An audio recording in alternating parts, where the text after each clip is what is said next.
Hi friends, நம்ம இப்போ பார்க்க போகிறது முட்டை வெரங்கரி. அது எப்படி செய்வதுன்னு பார்ப்போம். வீடியோக்குள்ளே போவோம்.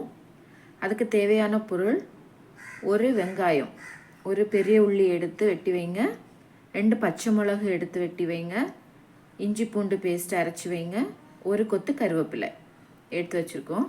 அப்புறம் தேங்காய், 1/4 முறி தேங்காய் எடுத்து திருவி வைப்போம். அதை மிக்சி ஜாரில் அரைச்சி நம்ம வச்சுப்போம்.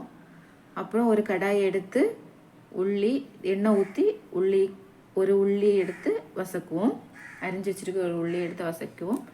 அது கொஞ்சம் கோல்டன் ப்ரௌன் கலர் வர்றது வரை வதக்கிட்டு, அப்புறம் பச்சை மிளகு, நம்ம அரிஞ்சு வச்சுருக்கிற பச்சை மிளகை போடுவோம். ஒரு கொத்து கருவேப்பிலை எடுத்து வச்சுருக்கோம்ல, அந்த ஒரு கொத்து கருவேப்பிலை போடுவோம். அப்புறம் நல்லா வதக்கி கொடுப்போம். இஞ்சி பூண்டு பேஸ்ட்டு 1 ஸ்பூன் போடுங்க. நல்லா வதக்கி கொடுத்துட்டு தேவையான அளவு உப்பு போடுங்க.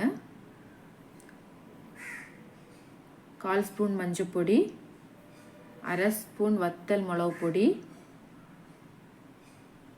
1 ஸ்பூன் மல்லிப்பொடி, மட்டன் மசாலா 1 ஸ்பூன்.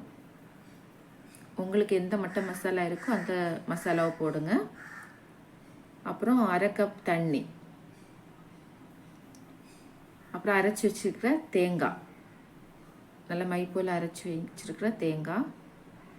அப்புறம் பெருங்காயப்பொடி கொஞ்சம் போடுங்க. லைட்டாக அது கொதித்து வரும்போது அது தட்டுங்க பெருங்காயப்பொடி. அப்புறம் அவிச்சு வச்சுருக்கிற நம்ம முட்டையை எடுத்து அதில் போடுறோம். அதை கொஞ்சம் லைட்டாக கொதிக்க விடுங்க. சோறு கூட எடுங்க, ரொம்ப டேஸ்ட்டாக இருக்கும். சாதத்து கூட ரொம்ப டேஸ்ட்டாக இருக்கும். ட்ரை பண்ணி பாருங்கள். ட்ரை பண்ணிவிட்டு எனக்கு கமெண்ட் பண்ணுங்கள். டேஸ்ட்டு சுவையாக இருக்கும். தேங்க்ஸ் ஃபார் வாட்சிங்.